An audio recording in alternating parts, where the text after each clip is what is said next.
I wake up to the sound of music. Mother Mary comes to me, speaking her words of wisdom. Let it be. So said the brilliant Sir Paul McCartney, the hardest working Beatle of the Beatles. Now, a lot of his music came to him in a dream. That particular song, Let It Be, he was fighting with his brother. And his mother had died when he was about 14 or 15. She was an Irish nurse. And he said in the song, he was fighting with his brother, and his mother came to him in the dream and said, "Now let it be. Stop fighting with your brother." So that's where that song came from, an absolute classic.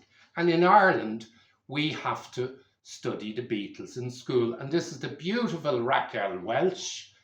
And this was the most famous poster ever, 1 million years BC, the highest selling. But the reason I'm bringing in Raquel Welch, the beautiful sex goddess from Hollywood, is because she was a huge fan of the Beatles. And I know Don Harper asked me to mention that. So that's Raquel Welch. But Paul McCartney, as I said, the hardest working Beatle. Ringo used to say about him when he'd be with John down in Ascot and George, he'd always be ringing up, "Come on, let's get back into the studio," whatever.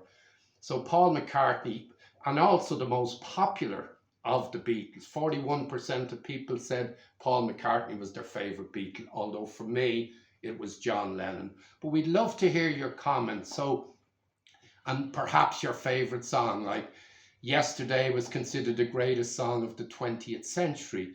Now, Eleanor Rigby, another classic, The Long and Winding Road. Brian Kennedy sang that at the great Irish footballer's funeral in Belfast. George Best. There was so many, The Fool on the Hill, Lady Madonna, classic after classic. And of course, as I started off with Let It Be, this was the song he sang at the iconic, which is the 40 years anniversary of Live Aid. And look at some of our other videos. There's some very interesting stories on Live Aid. In fact, one of the Live Aid videos, we got the most viewers of any yet. So that's just a little thing about Paul McCartney. But when the Beatles broke up, he was absolutely devastated, and he was considered the greatest bass player of all time. But when they broke up, he moved up to Scotland with his lovely wife, Linda McCartney. But he used to drink a bottle of whiskey every day. And he went into terrible depression just sitting at the window. And she said, "You've got to pull yourself together, give up that whiskey," which he did. And then he set up the great band Wings. Now, next week, we're going to be talking about John Lennon, who, of course, was the founder and my favourite Beatle. And also, if you want to have a look at the John Lennon episode 1, it's all about his assassination and what happened to John Lennon after the Beatles.